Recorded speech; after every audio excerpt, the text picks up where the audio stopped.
Selamat pagi, salam sejahtera untuk kita semua. Yang kami hormati Ibu Ayu Febriani, SPD MSI, sebagai dosen pengampu mata kuliah folklore. Pada kesempatan kali ini, kami akan memaparkan bentuk-bentuk folklore lisan yang berada di Sumatera Utara. Adapun nama anggota kelompok kami yang pertama, Meira Stefani Vanessa Simbolon, lalu Gracia Melani Aritonang, Novita Suryani Pakpahan, Erino Nenggolan, dan Febri Antika. Baiklah, yang pertama akan dipaparkan oleh Saudari Novita Suryani Pakpahan.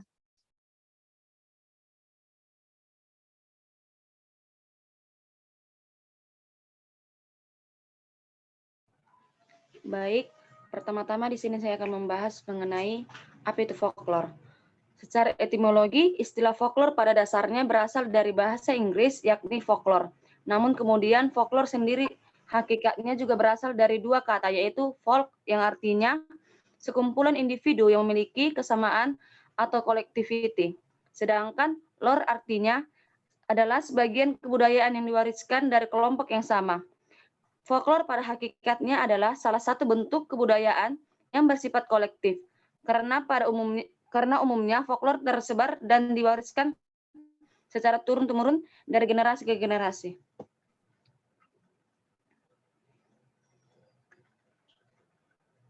Slide selanjutnya, Saudari Gracia.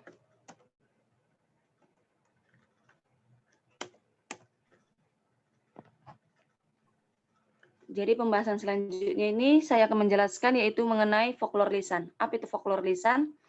Folklore lisan merupakan salah satu jenis folklore yang berbentuk lisan dan proses pewarisannya hanya dilakukan secara lisan.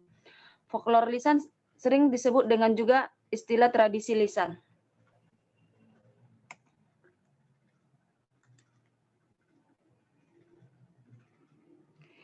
Jadi di slide selanjutnya ini saya akan menjelaskan mengenai bentuk-bentuk dari folklore lisan. Jadi ada 6 bentuk-bentuk folklore lisan. Yang pertama ada bahasa rakyat atau folk speech. Yang kedua ada ungkapan tradisional. Yang ketiga pertanyaan tradisional. Yang keempat puisi rakyat.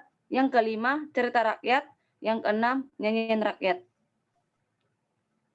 Baik, saya kembalikan kepada moderator. Baiklah, selanjutnya akan saya jelaskan. Adapun bentuk folklore lisan yang terdapat di Sumatera Utara, yang pertama adalah bahasa rakyat. Bahasa daerah adalah bahasa yang dipakai atau dituturkan dalam suatu wilayah dalam sebuah negara berdaulat. Misalnya bahasa suku bangsa seperti Batak, Jawa, Sunda, dan lain sebagainya. Namun sangat disayangkan, bahasa daerah yang ada di Sumatera Utara ini sudah ada yang terancam punah, yaitu bahasa Melayu dialek Panai, bahasa Batak dialek Angkola, dan bahasa Melayu dialek Sorkam. Fungsi bahasa rakyat ada 4, yakni yang pertama untuk memperkokoh identitas folknya, yang kedua melindungi pemilik folklore itu dari ancaman kolektif lain atau penguasa, yang ketiga memperkokoh kedudukan folknya pada jenjang lapisan masyarakat, dan yang keempat memperkokoh kepercayaan rakyat dari folknya.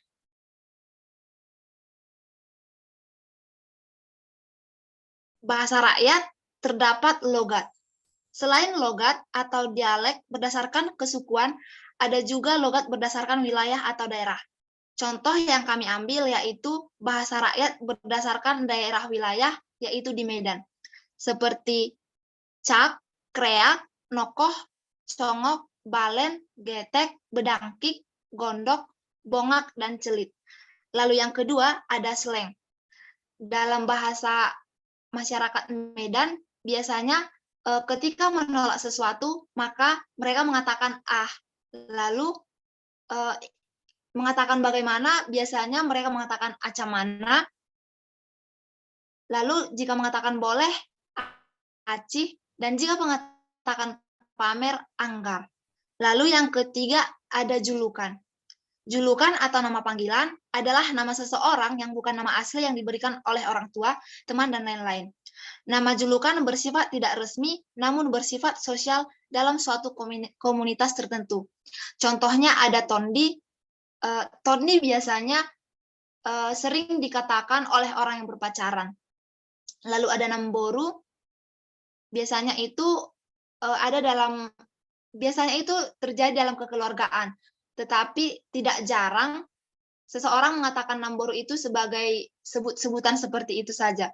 Lalu ada tulang, bapauda, dan lain sebagainya.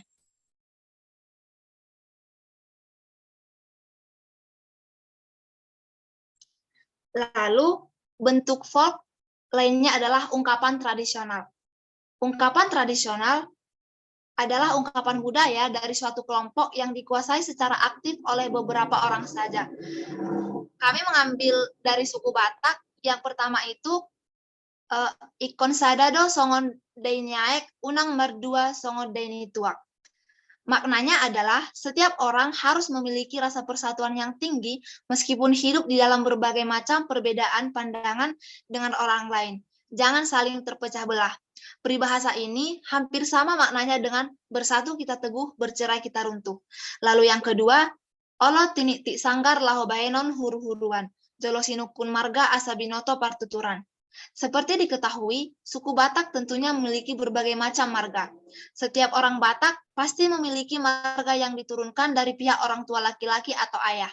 Marga-marga tersebut pasti memiliki hubungan antara yang satu dengan yang lainnya, baik itu hubungan dari marga orang yang bersangkutan, marga dari pihak ibu, atau bahkan marga dari kakek atau neneknya. Untuk itu, apabila orang Batak yang satu bertemu dengan orang Batak yang lain, wajib bertanya terlebih dahulu marga dari lawan bicaranya. Tidak boleh asal-asalan memanggil. Ini namanya pertuturan. Lalu yang ketiga, ikon songon poting lam marisi lam somar suara. Makna dari peribahasa yang satu ini adalah semakin seorang berilmu pengetahuan, maka sebaiknya ia harus lebih menjaga setiap apa yang diucapkannya. Peribahasa ini memiliki makna yang terbalik dengan tong kosong nyaring bunyinya. Yang keempat, ada satau aik nuaing, duaan tau aik marsogot, nasatauido pareahan. Makna dari peribahasa ini adalah sekecil apapun yang kita dapatkan saat ini harus tetap kita syukuri. Karena kita tidak tahu apa yang kita dapatkan di kemudian hari, bisa saja mendapatkan yang lebih banyak. Baiklah, slide selanjutnya akan dijelaskan oleh Saudari Meira. Baiklah, di sini saya akan menjelaskan mengenai pertanyaan tradisional. Pertanyaan tradisional adalah ungkapan lisan tradisional yang mengandung satu atau lebih unsur pelukisan atau deskriptif, sepasang daripadanya dapat saling bertentangan dan jawabnya atau referen harus diterka. Di Batak sendiri ada contohnya seperti teka-teki yang disebut dengan huling-hulingan. Di sini kami mencontohkan ada sebanyak 5. Yang pertama, molo di pamasuk gabe keluar ahamai. Jawabannya adalah kancing baju. Kedua ada di pamasuk tol-tol dung keluar gale ahamai. Jawabannya adalah mengalang tobu. Yang ketiga ada molo di pabalik gabe morti ga ahamai. Jawabannya adalah angka 9. Keempat ada molo adong horbo mandapakon tu timur dompak dia maihurna. Jawabannya adalah ngajelas dompak toru. Kelima ada di bereng sian nadao songon pisang. Sian najonok pe songon pisang alai dang pisang. Jadi ahamai, jawabannya ada gambar nih pisang. Selanjutnya saudara. Selanjutnya di sini ada yang keempat, sajak dan puisi rakyat. Puisi rakyat adalah warisan bangsa berupa puisi, syair, pantun, dan gurindam yang memiliki nilai pesan moral, agama, dan budi pekerti. Di sini kami membuat contoh puisi Batak tentang orang tua, terkhususnya untuk ibu.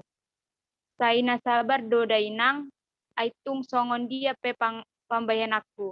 Tu dainang pangitubu, holongmu tungso tarbalason. Nuing ho inang nungamarniang naganup ari di doit ari di balian. Asing museng ditinggang udan. Molo jumpang di manogot dang dope binsar mateniari nunga heheho siap podomanmu. Selanjutnya kami mencontohkan ada unpasa atau pantun dari Batak. Eme si tambah tua artinya padi yang merunduk, paling goman ni si borok yang berarti tempat perlindungan berudu, tuata namar tua artinya Tuhan kita yang esa, sudena hita si di parorot yang artinya kita semua dilindungi.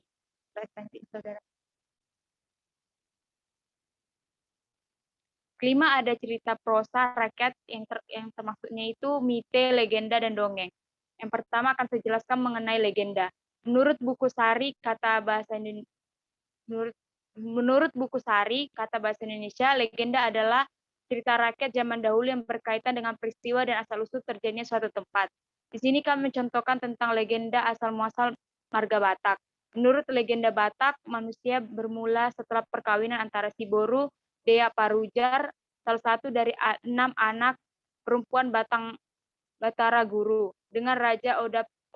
Mereka dijodohkan oleh Debata mulai jadi Nabolon sewaktu mereka masih berdiam di Banua Ginjang atau langit, atau di langit Papituhon.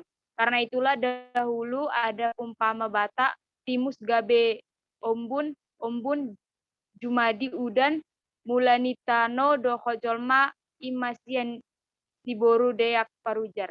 Yang kedua ada legenda Danau Toba. Danau Toba di Sumatera Utara turut menyimpan legenda yang diceritakan secara turun-temurun oleh masyarakat sekitar. Konon menurut legenda Danau Toba terbentuk karena terbongkar rahasia seorang putri penjelmaan ikan emas. Selanjutnya, saudara. Yang kedua ada mite. Cerita pada mite berhubungan dengan kepercayaan benda gaib, roh atau dewa-dewi yang dipercayai punya kekuatan gaib dalam mite. Biasanya tokoh utama dalam cerita ini adalah dewa-dewi atau tokoh yang memiliki kemampuan gaib. Kami contohkan yaitu ada mitos tentang naga Padoha di tanah Batak, yang kedua ada mitos tentang Pusuk Buhit. Yang ketiga ada dongeng. Dongeng adalah cerita prosa rakyat yang dianggap tidak benar-benar terjadi atau fiktif. Fungsi dongeng adalah sebagai hiburan dan sarana untuk menyampaikan pesan-pesan moral. Kami contohkan yaitu legenda Lubuk Emas dari Nias, cerita terjadinya Laukawar, cerita Nantumpuk Emas, dan sebagainya. Saya kembalikan kepada moderator.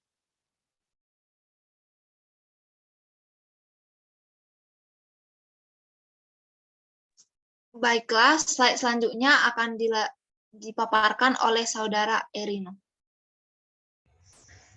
Baiklah, saya akan melanjutkan. Yang keenam itu ada nyanyian rakyat. Nyanyian rakyat adalah merupakan musik yang terlahir dan dikembangkan oleh masyarakat dan berkembang di tengah-tengah masyarakat. Nah, nyanyian masyarakat ini biasanya memiliki bentuk serta teknik lagu yang sederhana, serta biasanya tidak dapat diketahui siapa penciptanya. Yang dimana contohnya itu Taur-Taur Si Bandar, Dedeng dan Sapele-Sapele. Yang C, faktor folklore semakin terancam. Yang terdiri dari yang pertama itu ada kemajuan teknologi informasi. Nah, dari kemajuan teknologi ini sebenarnya masih banyak ada dampak yang positif dan juga negatif. Yang dimana dampak positif dari kemajuan teknologi tersebut adalah dapat memperoleh informasi mengenai dunia luar serta banyak mendapatkan pengetahuan baru. Di mana dampak negatifnya dari kemajuan teknologi adalah masuknya kebudayaan luar yang tidak sesuai dengan norma-norma yang dianut oleh Indonesia. Yang dimana contohnya itu dongeng anak yang lebih banyak digemari oleh anak-anak adalah dongeng dari luar seperti Putri Salju atau Cinderella.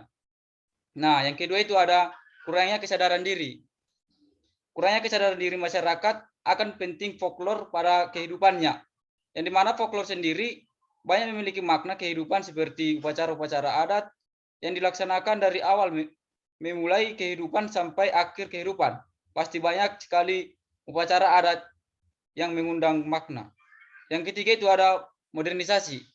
Yang dimana modernisasi ini mengakibatkan folklore yang merupakan tradisi sudah tidak lagi digenggam erat dan dijaga seperti dulu. Yang keempat itu ada pola pikir masyarakat yang berubah. Dari pola pikir masyarakat yang sudah mulai berkembang dan berubah, sering berjalannya waktu dan berkembangnya zaman membuat keberadaan folklore ini semakin tersisih. Oleh karena itu, masyarakat harus menyadari bahwa folklore itu sangatlah penting dan harus ditetapkan melestarikan demi menjaga keutuhan budayanya. Yang D, cara melestarikan folklore terdiri dari 6. Yang pertama itu ada revitalisasi bahasa daerah.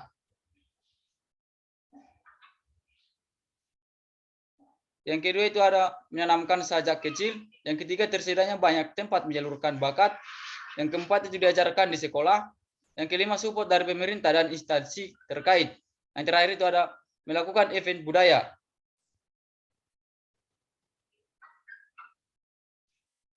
Nah, dari hasil makalah tersebut, kami akan menarik kesimpulan, yang dimana folklore merupakan bagian dari kebudayaan yang kolektif, bersifat tradisional yang berbentuk lisan, atau contoh yang disertai dengan gerak isyarat dan pembantu pengingat.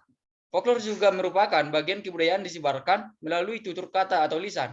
Folklore lisan ini juga merupakan salah satu dari jenis folklore, yang dimana folklore lisan yaitu folklore yang penyebarannya melalui lisan. Prosesnya secara turun-temurun dari generasi ke generasi sedikitnya 2 generasi.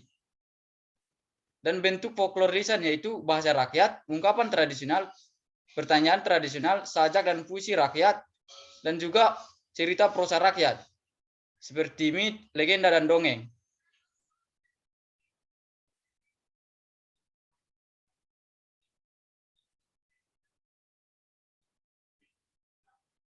Saya kembalikan kepada saudari moderator. Baiklah, sekian hasil dari diskusi kami mengenai folklore lisan yang ada di Sumatera Utara. Semoga bisa menambah wawasan teman-teman. Terima kasih.